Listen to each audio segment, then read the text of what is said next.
So let's start. So good afternoon, everyone. Welcome to our second hospital-only discharge collaborative event for ward and board rounds. We appreciate and understand how busy you are, so we're really delighted you're able to come. But if you have to leave for any reason, as I said, the event is being recorded. And for any colleagues who can't join today, we'll put the link in the chat room so you can watch the event at another time.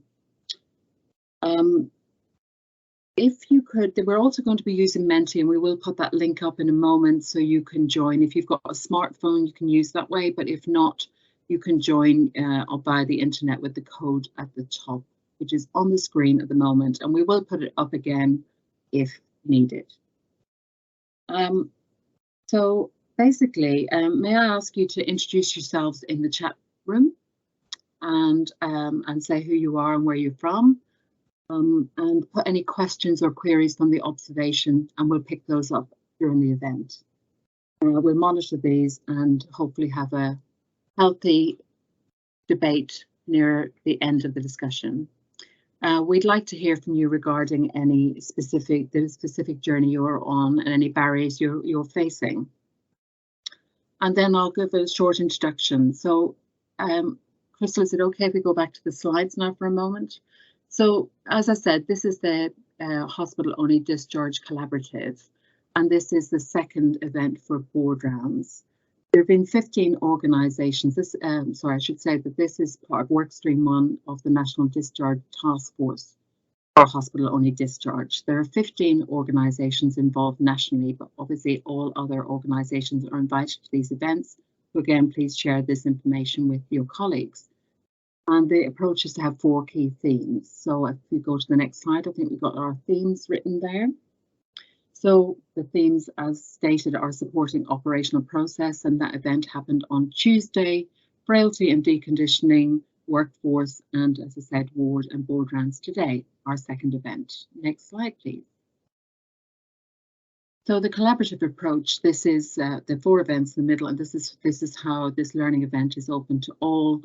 We use QI coaching, clinical coaching, expert resources and improvement, and all of this is also on our platform. So please contact us directly if you can't access it. Next slide, please, Crystal. So the objectives of the workstream are to provide access to best practice, demonstrate the impact on patient and staff, and support the use of data to drive change and improve flow. Next slide, please. So as I said, second learning event, sustainability. We're discussing our third event on the 21st of July, so please put that in your diary, as well as the 15th of September. We are considering discussions on measurement and how we measure improvement. But again, we're very open to any areas that we haven't covered or that you specifically, particularly for the last event. So hopefully that will form part of our debate later on. Next slide. These are the messages we picked up from the launch event and from our first session. So the reason why some of this hasn't landed as well as we'd like it to, or you'd like it to, there's multiple efforts are not sustained. We've got an exhausted workforce after the last 2 years with lots of vacancies and gaps in workforce, lack of continuity, clinical leadership. And as I think one of our organisation talked a lot about, was that this is seen often as an extra task, and how do we work with culture and behaviour to support this to be business as usual, and to understand the benefits that this gives to our patients. Next slide, please. So what might help? Again, this is feedback from our first session. It's about observing good practice, so seeing where benchmarking, signposting, supporting ward rounds, critical friend. I know myself and some of my colleagues are working with a particular organisation in the south to support them with their board and ward rounds, and they may be on the call, so if so, we'd love to hear from them. We've just started that journey, but it's an opportunity for them to work with their clinical champions and have a sustainable model going forward. We help gaining clinical buy-in, education package, and keeping it simple. Do not try to be perfect, and small improvements. I think it's next slide, please. So without further, Edu, I'm going to pass it over to Dr. Lee Dowson, who's our Associate Medical Director for Quality Improvement at the Royal Wolverhampton Trust, and he's also one of our ESIS clinical associates. Hi, Lee. Hi there, and welcome to everybody, and thank you for allowing me to sort of share some thoughts and ideas with colleagues around the country about challenges that are facing us all, including me on a daily basis. I'm going to talk to you a little bit about sustainability, because that came up as a big theme in some of the earlier sessions, and interesting, when we were talking about it initially, we thought, well, should we put it at the end? But I think it's very clear that to get sustainable projects, you need to think about them right from the start. So I hope there's something useful in here, and I hope there is something that will generate some discussion and help you think about the next steps you can take to move your projects on. Next slide, please. So I'm starting with quite a famous slide, I suppose, that many of you will be familiar with, which is Simon Sinek's Golden Circle. And I think, as a quality improvement lead in my trust, I spend a lot of time taking people back to why are you bothering to do this work? What's the thing that's uniting you all? So he talks about, most organisations know what they do, a few know kind of how they do it, but not that many seem to know really why they're doing it, and that's reasons beyond profit, etc. It's about what's the underlying story, if you like, that motivates people and brings them together to do this kind of work. So it's worth thinking about that with your teams. Is there a burning platform that everybody understands that requires people? Can they see a need for change? Is there a specific goal that is shared by the guys that are trying to do this work, that allows them to commit to working towards solving the problem?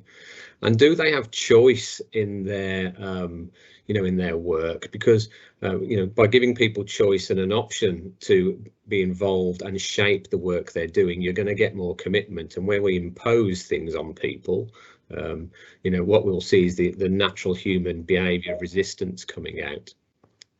Next slide, please. So we're going to go to a Menti question straight away to try and get your views, and we're going to ask you, how might improved board and ward rounds address the challenges you currently have in your hospital?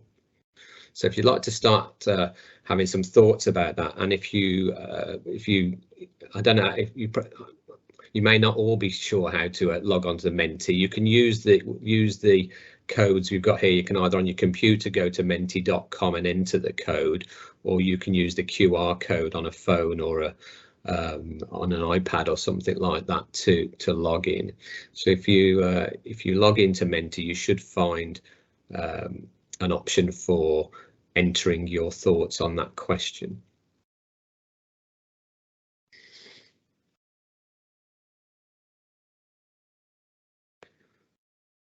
So as you enter your where you are, we should start seeing some responses appearing.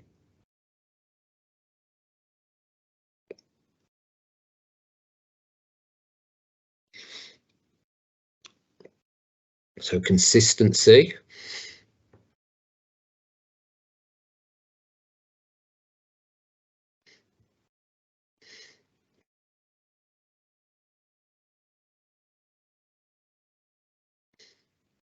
Consistency sounds like one of the challenges. How would improved consistency address it?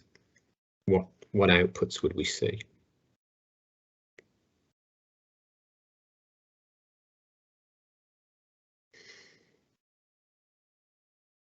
More timely discharges. It's great, starting to come through now. Creating earlier discharges at a ward level will support flow out to the emergency department, which in itself improves the experience and the outcomes for people in the emergency department, both staff and patients. Better conversations with patients, so better communication. Better plans for patients, meaning quicker treatment and better and quicker discharges. Removing constraints. I think that's, you know, when we talk about removing constraints, that's often the bit about collecting the information about what the constraints are, and then, you know, allowing you to focus your attention on addressing those. Have we stopped collecting? We've moved on to the next slide. Crystal, wasn't sure we'd quite got there yet. Okay, a healthier culture. So yeah, they're coming through thick and fast now. Improved patient experience and better prep for discharge. This is where it starts going up and down, and I have trouble tracking it. Timely, safe discharges. Improved culture for the MDT. Earlier discharge will also improve. Oh, that's tantalizingly just off the screen. Flow, excellent. Improved culture of the MDT. So we've got lots of kind of goals there, and I suppose my challenge back to you would be, how well do the staff you're asking to work differently understand and buy into those you know, clear benefits for both patients, the staff and the organisation? You know, how does that sit against comments that you might get about this is extra work, I'm not sure how much it offers, we tried it before and it didn't work? So have a think about those things. So, right, if we move on to the next slide then, please, Crystal. So when we, you know, think about what are the barriers to making changes when we're doing organisational improvements, often people will firstly come up with, well, it's you know, we don't have enough resources. Although, you know, a lot of work tends to show that that isn't the main barrier. This was some work done by McKinsey, I think, a few years ago, and it showed actually the biggest blocker was employee resistance to change, but not much far behind it was also the management behaviour doesn't support the change, with inadequate resources coming in at about 14%. So it's worth thinking about, you know, about those two bigger barriers really, and that's what we're going to talk a little bit about. Next slide. So, you know, how do people react to change? Change can be tricky. Next slide. So we're often very good at introducing what this slide refers to as the kind of external changes, where we're good at you know, producing new policies, new pathways, introducing new roles, etc. You know, and I used to think as a very kind of logical type of person that if you did this sensible stuff, then, you know, everybody would follow with the change. But we'll all know that it's a lot more complicated than that. And when we're asking people to make changes, there's also a lot going on psychologically, and they need to have an internal transition. Next slide, please. So this is a nice whizzy animated slide, which doesn't quite work on Menti, but essentially it's one of, you know, there are loads and loads of models that describe change transitions. This is probably the simplest one with only three bits to it, and it represents that over time people are at different points in you know, of changing. Some will change faster, some will change slower, but ultimately you have to give up what you were doing before, and that can, you know, be accompanied by some grief and loss reactions. You then move into the grey zone, which is kind of the no man's land, where there's all sorts of emotional things going on, and you have to move through that before you get into the new beginnings. And as that kind of quote from Bridges says there in the middle, you know, when we talk about change management, we're often quite good at setting out a clear vision and saying what the destination might be. But the first task you need to do before people set off for a new destination is persuade them that they need to leave home. Next slide. So when we look back at, you know, how successful are we at making changes in the NHS? This was some work done by NHSI a few years ago, evaluating a combination of different changes that were done and revisiting them a year later. And essentially they found that the rule of thirds applied. So about a third of the projects had gone back to exactly how they were before they tried to implement the change. A third had shown some improvement, and, you know, in a localized way, but hadn't spread. And only a third had really achieved the bigger goal of, you know, making a change and then spreading it and adopting it in other areas of the organisation. And to be honest with you, I might settle for that myself in my own improvement work. If I could get a third of my projects to be, fantastic, to work fantastically and spread through the organisation, I'd probably be quite happy. So, it's just to highlight that these things can be tough, and we don't have a fantastic track record of being able to deliver change. Next slide, please. So when we're thinking about sort of sustainability of change, again, there's lots of models for this, but there's this one is from our, as many of these slides are, is from the Mixed Methods Academy in NHSI, who run the QSP quality improvement work, and they've suggested thinking about 6 things. Next slide, please. So the first thing is effort.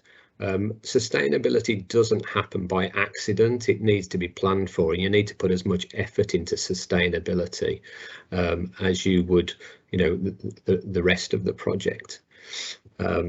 Next slide, please. Winners and losers. So, ideally you're looking for a win-win situation. In the ward and board round context, that's something that helps people to do their jobs, potentially makes them more efficient and gives them back time, and delivers what you're hoping, which is a better patient experience and a better flow through the system, which is tied in very closely with that. There's a quote in there that's saying, if there are powerful winners, then you're more likely to have a sustainable change. But equally, if there are powerful losers, it's not likely to work. Now, but I'm not sure what it means by powerful there. But again, thinking about it in the context of ward and board rounds, the people with the power are often the clinical leaders, on those wards. So that may be the clinical director, some of the consultants, the matrons, the ward manager, and if they're not openly backing this change, and they don't see a win, for themselves and their colleagues, then you're going to struggle. Next slide, please. Influence. So, there's a thing called the influence model that we teach about on QSA, but essentially that it's talking about, it's basically breaking down who are the influential people in the area where you work, and it may not necessarily be those people who are hierarchically in the positions of power. Some people will have powerful social networks and and their opinions will influence the people the other people in the team.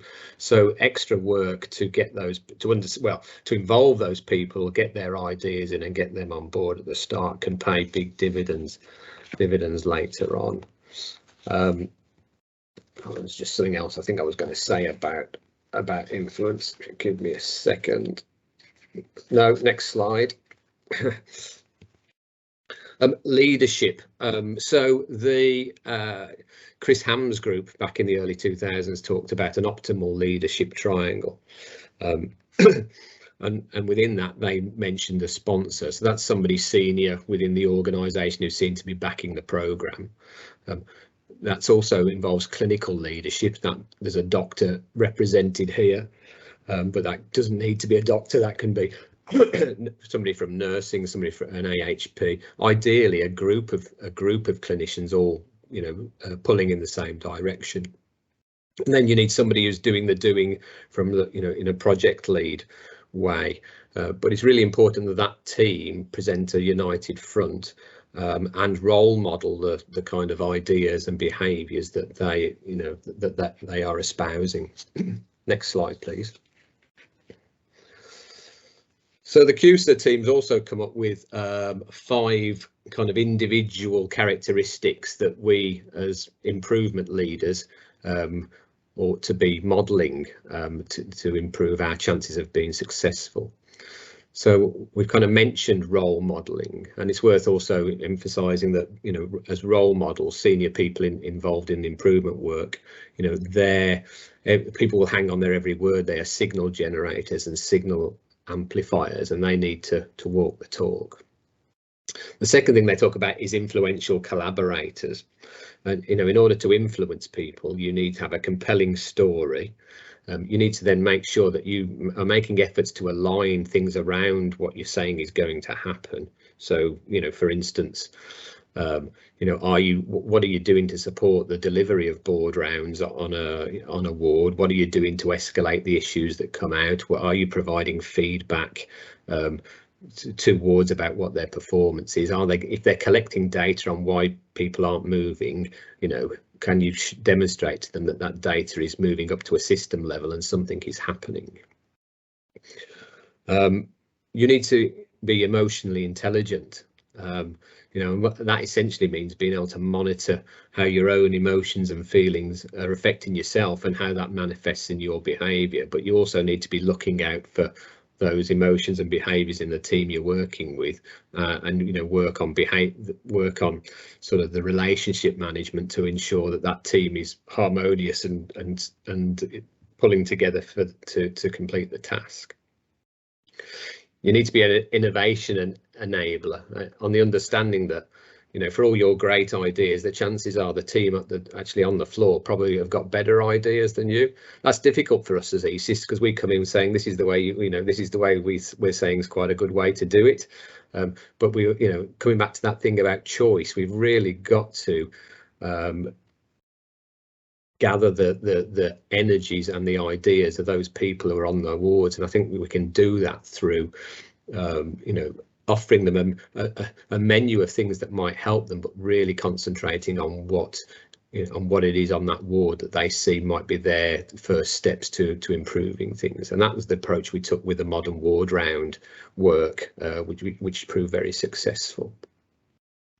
And finally, we need to be pattern shapers. So we need to kind of understand what is the mindset. You know, the mindset at the moment is often we're exhausted. We tried to do this stuff before, it didn't really work. How do we flip that mindset to, you know, we have a compelling story that says, you know, we really need to be able to improve our ward and board rounds, to improve all the things that came up in the first Menti, you know, and if we stick at it and if we work together as a team, you know, we can achieve it. Next slide, please. So this is just a quick slide just to remind you again that with in any project, people will adopt the ideas and take them forward at different speeds. You'll have heard of the innovators, who are usually the people who come up with the idea, so they don't usually need any persuading to move forward. The early adopters or the first followers, a bit like the famous Dancing Man video that some of you may have seen. Followed by the early majority, the late majority, then those laggards. But these are not descriptions of people. These are descriptions of behaviours in situations, and it's worth remembering that, you know, if a person may be an early adopter for one project that they believe in, but yet a laggard on something that they like less, or is being introduced by somebody they like less. Next slide, please. And finally, when your project's successful, you want to be thinking about how do you then spread it, you know, and we can use things like you know, well, social sort of networking, or social, you know, creating a movement is often the best way to get things spread. And pajama paralysis, ending pajama paralysis, was a great kind of example of how that worked. And that's, you know, that's not just putting something on Twitter, that's the people on the ground, you know, talking to their colleagues about what's happened and encouraging people to, you know, to follow, you know, to learn from them and do things and adopt things.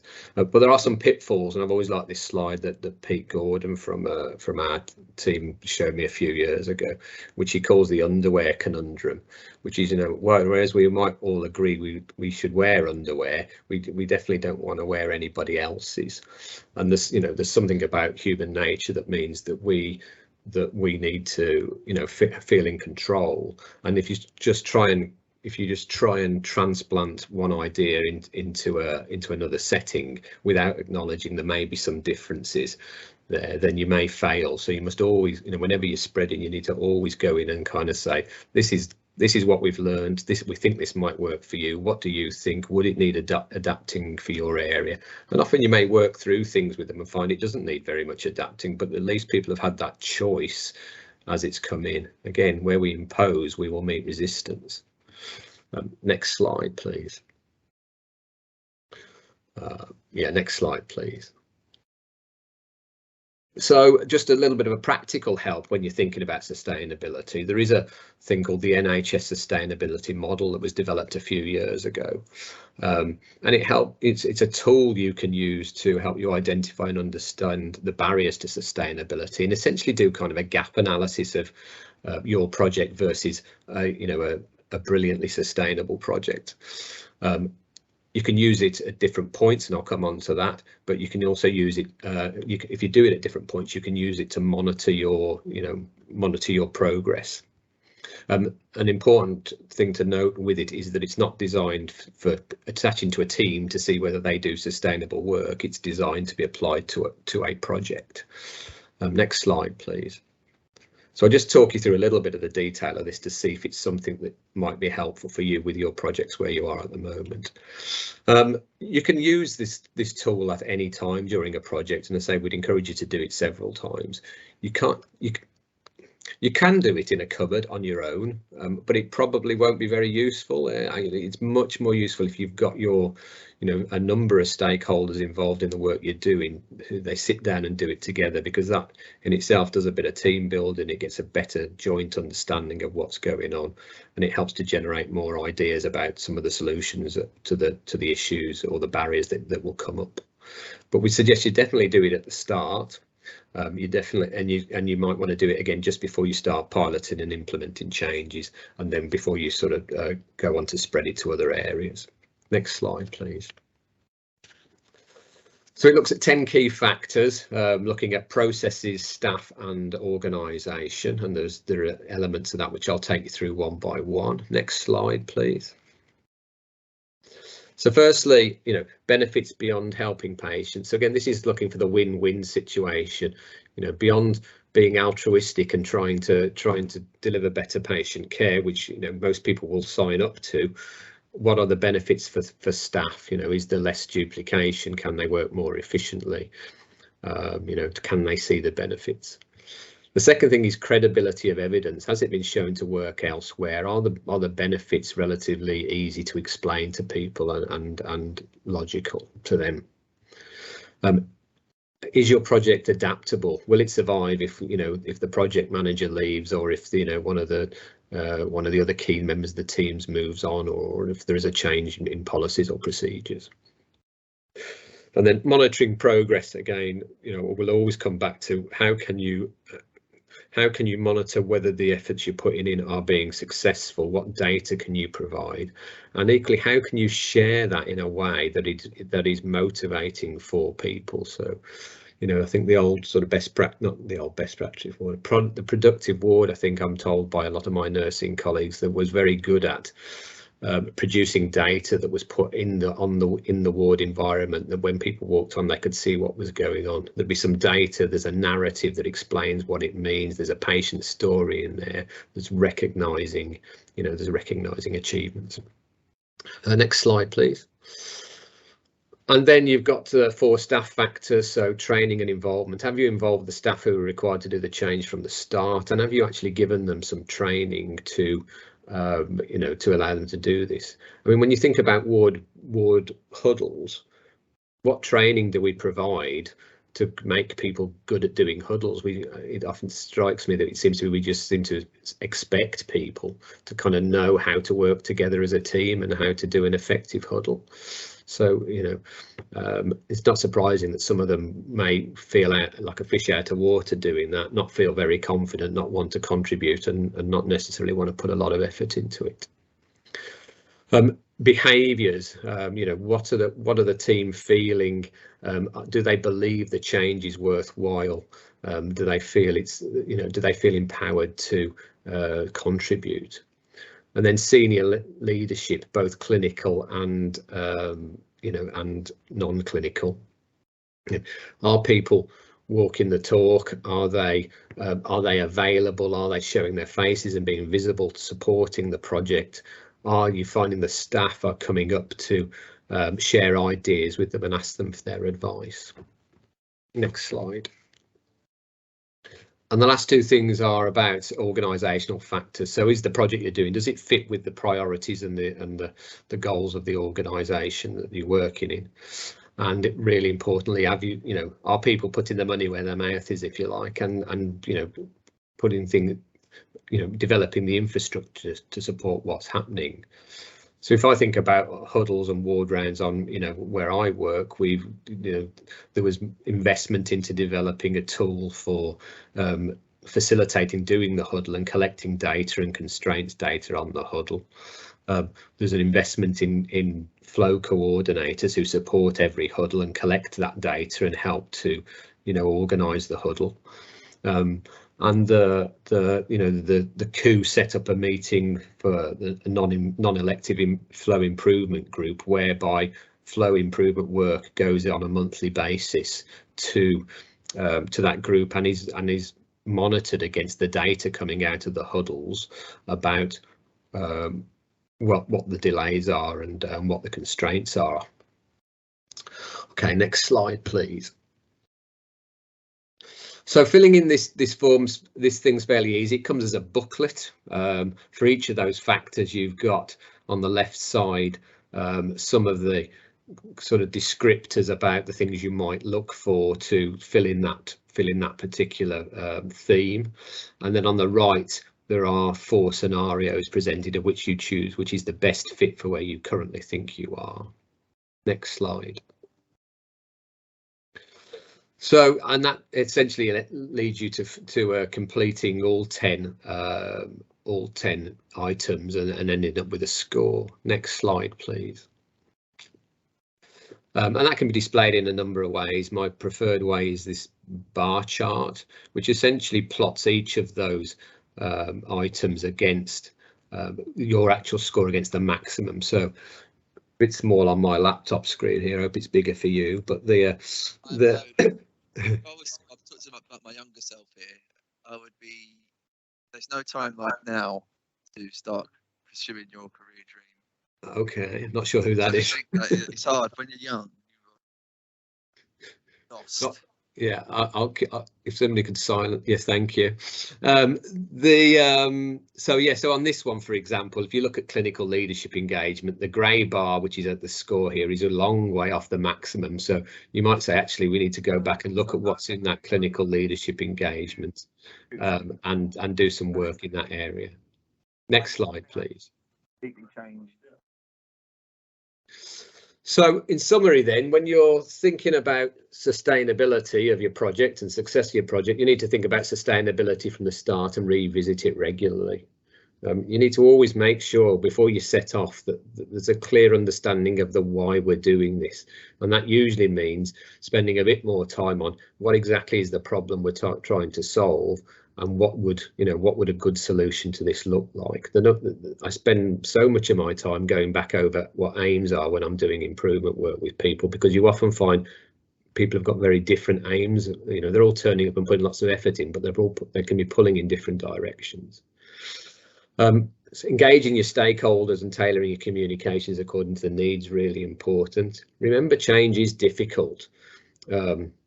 Leadership matters.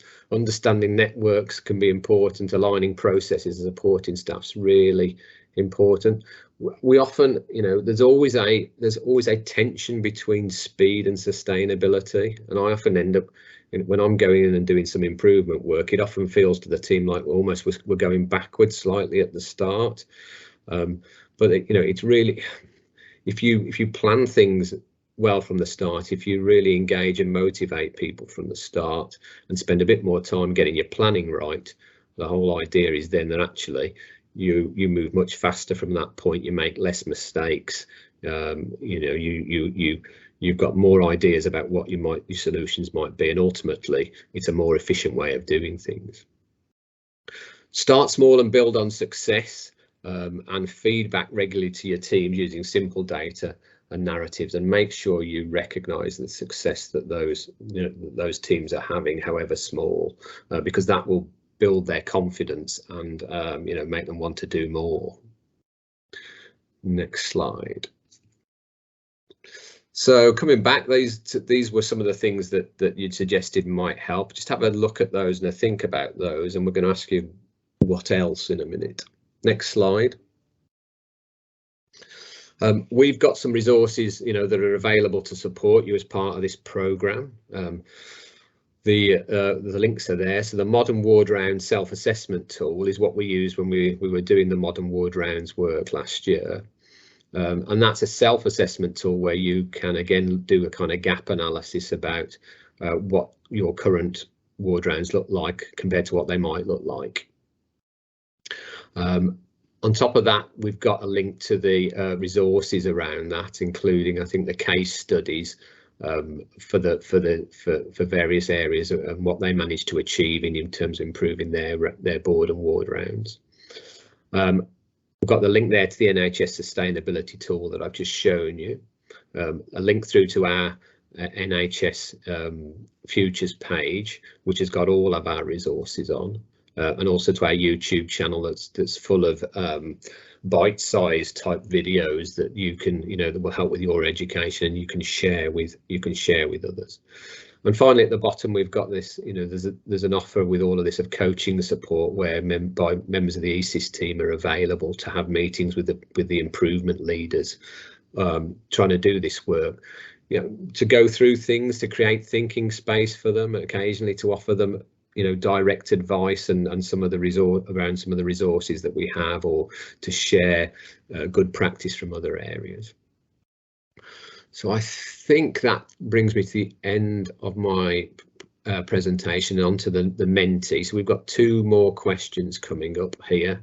We've got the website address and the code there, or the QR code for those of you who've joined a bit later and haven't had a chance to get onto Menti yet.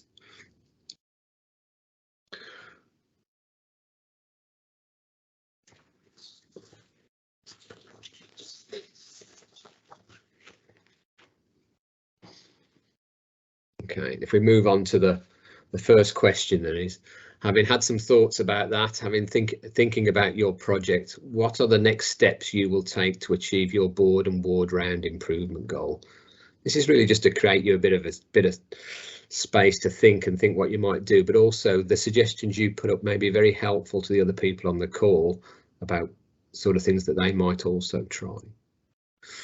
So we've got ask the team what matters to them. That's a good start.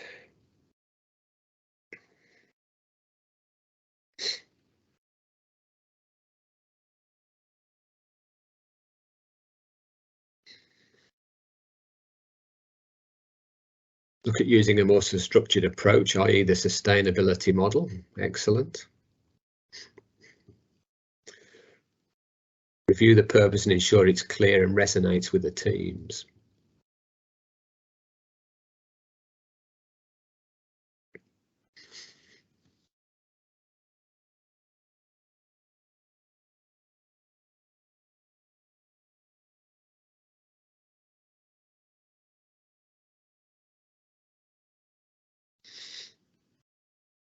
Encourage small steps. Again, there's always that tension, isn't there? We've got such a big job to do. With this issue, flow is usually so dire, we've got to fix it tomorrow. But it's getting that balance, isn't it, between rushing in and running around like headless chickens, just trying to fix things and going round in circles as a consequence of it. Ensure that the patient's input is part of the work. That's a fantastic suggestion. Is anybody getting patients involved in their improvement work on huddles? We'd love to hear about it. And we've been looking at certainly one of the options for us for the next two sessions is to bring in the patient representatives that we've used very successfully before to give their perspective on the challenge.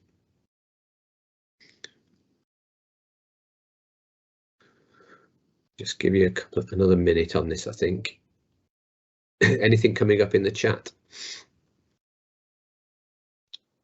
I think in the chat we've had how do we explore what the team think are the obstacles, and I think we said at the start we'd bring that up in the discussion, but it would be very useful to hear what the obstacles are for particular sites and areas and how that's perceived.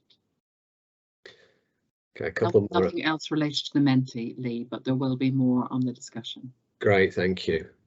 Test with an engaged clinical team. So starting with the champions, it's a good place to start. Often, again, what we tend to do is go, where's the ward that seems to be struggling the most? There's often a reason they're struggling the most, and they may not be in the best position to be able to, suddenly turn things around. So it's always a combination of where's the need, but also where's the, who's got the capacity and the desire that's going to stick at a project. Not be afraid to try something different. I'm glad you put that in. I meant to bring that up somewhere. I forgot which slide I attached that thought to. But how do you create a culture of permission to do stuff, to try, and it's okay to fail. I mean, I did a project not that long ago where we're trying to look at reducing the triple handover we do between ED and the AMU, and it was getting a bit stuck. And I said, well, shall we get the, would you like to hear from the chief nurse, or we'll get the divisional nurse in? Do you think it would be helpful if she came and gave her view? And they said, oh, we can't tell her because we don't know it works yet, which I thought was very revealing. Again, this fear of failure is a really common human trait. It's strong in me. So how do we create that permission to try something different? Fantastic answer. Next slide, please. Okay, so again, thinking about that slide that we had about what the support offer is, what support would help you take your work forward. Feel free to kind of repeat the stuff on the other slide if you think it's the most important for you, or if you've got any other ideas, add them in. 26 hours in a day. Yeah, we are very busy. But I'm going to put a challenge out there to you as well. Sometimes it's more comfortable being busy. Being busy, you can't be criticised. You can't, whereas sticking your head above the parapet and trying something new, or doing, or taking on what you see as a really difficult challenge is hard. So, and I think sometimes busyness can be used as an excuse. But don't get me wrong, I'm not saying anybody's not busy. The idea of this work ultimately is to be a win-win and try and make us less busy. Knowing what others are doing, what worked and what hasn't, we don't network enough. Yeah, so this is a great opportunity for us to do that. I'm not sure, we really need to know how we can. We've got all you teams together, listening to me go on. How do we get you to listen to each other? Hopefully we've got 15 minutes in a minute to kind of get a bit of that to come out. Can you see if anybody else is typing, or if anything else coming through? Please. There one comment. Sorry, I can't scroll up. One of our inviters today has talked about everyone having a voice on the board round and it not being always led by the most senior clinician, which I think helps with the culture that you've talked about. Yeah. And everyone having a voice and a contribution to make to the right decision for the patient. Absolutely. Right. So there's something about setting the culture. There's something about actually. In our huddle education package, we put a little bit about on how to give feedback. With the idea that we give people a bit more confidence to speak up without fear of upsetting people, as it were, or disturbing the hierarchy. Heaven forbid. Yeah. Okay. Well, we've got another suggestion here: timely updates at local level to share small successes and inspire others. I think that's really a good idea. Yeah. How might you do that? How would you display those updates? How would you circulate them? Availability of nursing staff who are very busy with drug rounds. We're getting into a culture of doctors and nurses doing their own thing. I think we've been going down that road for about 10 years. I think it started with, I'm going to be controversial. It started with we're nurses saying we're not doctors' handmaidens, and that's absolutely right. But we are a team, I tried changing the name of the ward round to the team ward round, not the consultant ward round. You can save so much time by having those senior people discussing the patients together. When we did it quite a few years ago on my ward, we had no complaints for a year after we started it, which we put down to the fact that the doctors and the nurses both knew what each other were doing and then could communicate to the patient. Cool, right, I think we've probably got what we're going to get out of that. So thank you for your inputs. I think it's time to kind of open it up for a bit more of a wide discussion. So I wonder if somebody's willing to go first, but what I picked up from the chat room was not to echo everything all the great work you've already talked about, Lee, but normalizing failure. I think that's come across quite strongly, and that came across in another presentation we did on Tuesday. It might be good also to talk a bit further about the sponsor role and culture behaviour and people designing their own improvement plan with the best benchmarking and signposting. The gaps in the sustainability model, be good to hear back from people on that and their views on that, and small steps and recognising those, as well as the discussion in Menti. So if anyone would like to open the discussion, so it'd be really good to hear from you. And please feel free to say it as it is, because we totally understand people are in different places, and it'd be interesting to hear one of the good areas of practice, but also the barriers. I think that could be quite an interesting conversation. So we've got Claire Price. Thank you, Claire. Hiya. It was just a quick point, really. I think someone put in the mentor in the chat around networking and learning what works well. And I guess we perhaps assume that we need to look outside of our organisations, but actually you've got, and I've seen from experience, some really good practice in our own hospitals and wards. So actually take the time, go and see what other wards are doing, you know, peer review the board rounds, the ward rounds, have a look at the measures of success around their discharge times, etc., and just go and see what your colleagues are doing next door, as opposed to worrying or wondering what colleagues down the road are doing, I guess would be the point to make. Yeah, so yeah, that's all I wanted to say, really. That's really helpful, Claire, and I think you're absolutely right. There are pockets of good practice in all organisations, and it isn't about always externalising it and bringing in the experts. The experts are there, but there may be many barriers to prevent it moving forward, and some of that is having that confidence and the culture being different to enable failure to be part of it. Andrew, would you like to come in? Yeah, hi, and thanks, Lee, for a great presentation. I'm privileged to have had a preview, so I've seen the long version, which is even better than the distilled version. I just coming in on Claire's point and picking up on a point that you made, Lee. It's just an observation that I found that it's sort of improvement huddles or improvement hubs or forums, whatever it is, some way where people can get together and share their ideas, share their challenges, and it's not just about ward or board rounds, could be anything, in a regular basis is really motivating for staff, and is surprisingly not universal, if that makes sense, because it may be ward and board rounds for us, but it may be, I know, improving neonatal care in other areas, which is not around board and ward rounds, some stuff around, you know, portering, those kind of things. It doesn't have to be clinical either, but some forum where people can just come and share their ideas and things. I don't know any of that out on your travels, or anyone else on the call has. We've also got Dawn with her hand up. So Dawn, can we come to you next, please? Hi. So I'm Dawn Marshall. I'm the discharge leader at Leeds Teaching Hospital, nurse by background. So we've done this in a collaborative approach, as a quality improvement approach. So we started on one ward, and I'm really lucky that I've got a really good clinician lead in Ali Cracknell working with me to do this, who part of her portfolio is quality improvement.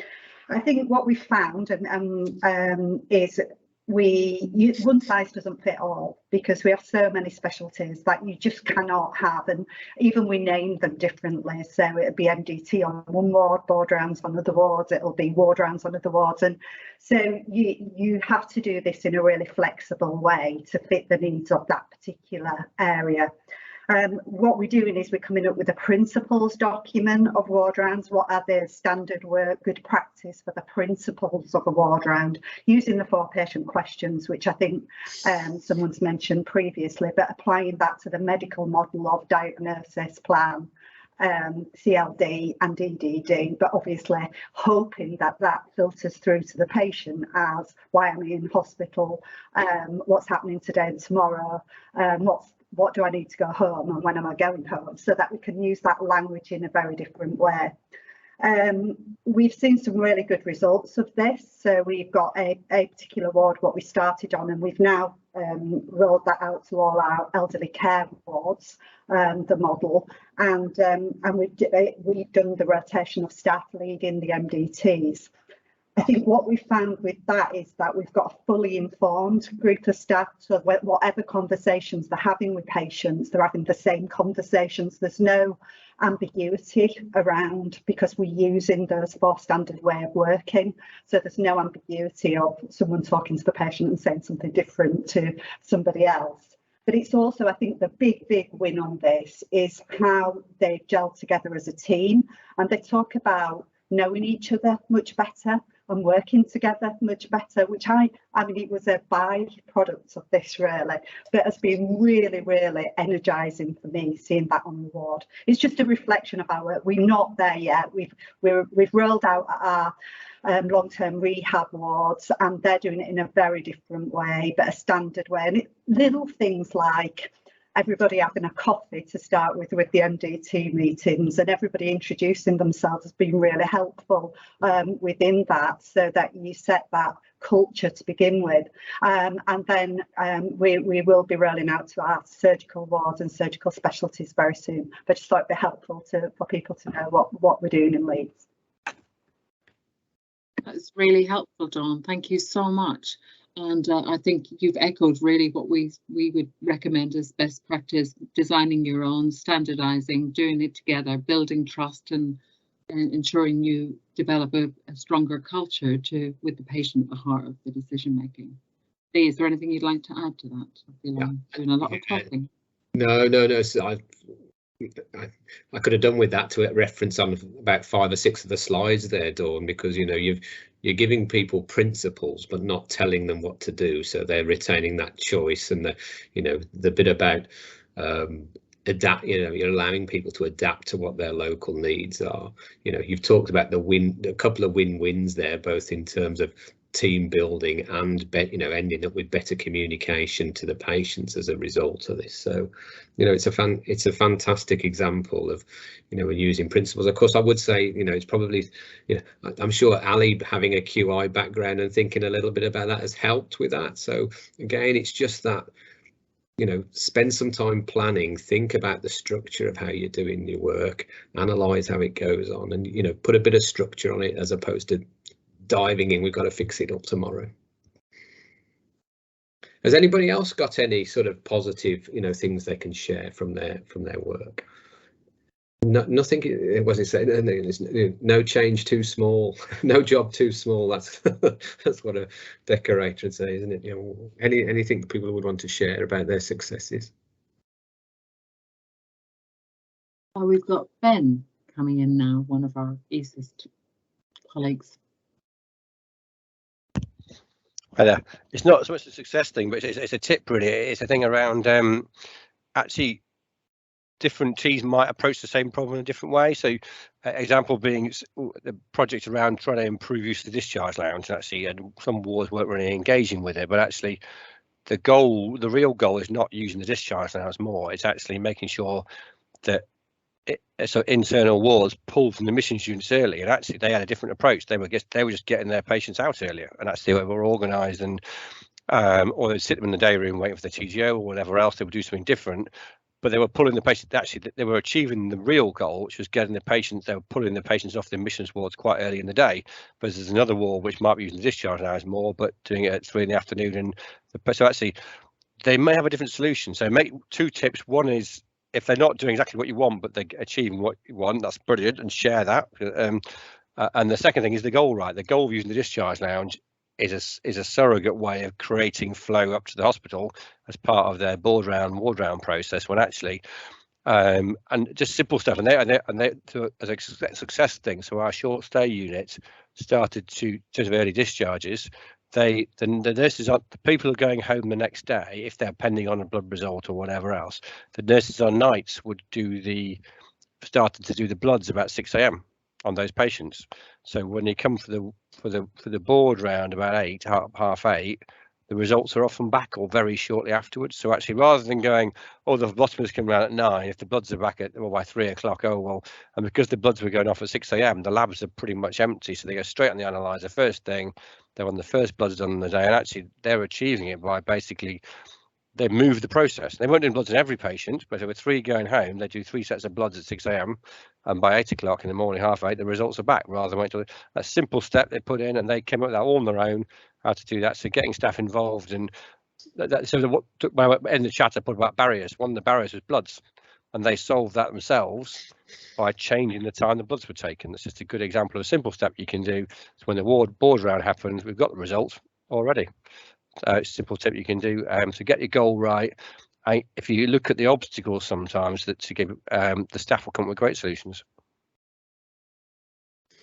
That's a really good example, Ben. And again, for me, it emphasises the goal isn't for you to introduce board and ward rounds by hook or by crook. The goal is to improve the efficiency of how your wards work, to improve the outcomes for the patients, to things that we've heard about, sort of complaints and communication, to improve the flow through the hospital, which is in itself is probably the biggest thing we can do around safety. So if you concentrate on the goal and then say, how does introducing our board round, that's a test of change that goes in to see whether that improves, and then you can adapt that ward round until it starts achieving what you want to do. And you may learn the new thing that that basically goes in the next ESIST book about how to this might be a way you want to try doing it. Yes, absolutely.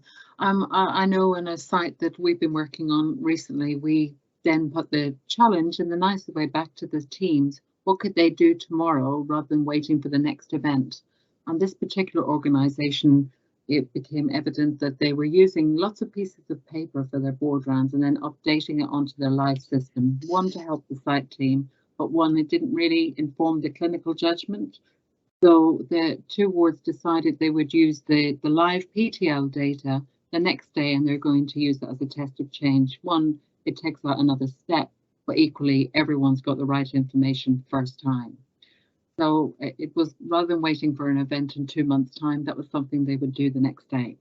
I don't think this trust, unfortunately, are here to talk about it themselves, but we're very excited about how if that will be sustained and rolled out, if the benefits seen. I'm very aware of time. We are at 1:30. If there are no more questions, I'm sorry, I'll just have a quick look in the chat box to make sure I haven't forgotten to say anything else. No, people are needing to leave because they've got other busy jobs. So we will be uploading this information today, and it will go onto YouTube, onto the Futures platform, and the slides will be there.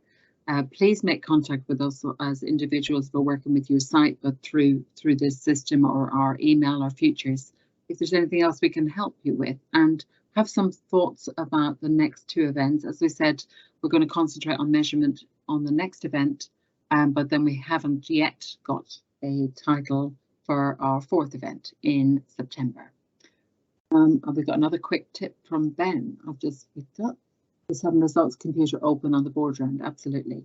So decisions and everything could be put in live. Excellent, thank you, Ben. If we haven't got any other further questions, I'd like to say thank you, and thank you to Lee for the amazing presentation. It was really well used, and we may be looking at those slides for other presentations. We really like them. Thank you so much, and thank you to everyone who was able to attend today. As we said, please share the news, and it will be on our platform. So thank you again, and nice to see you all. Bye bye.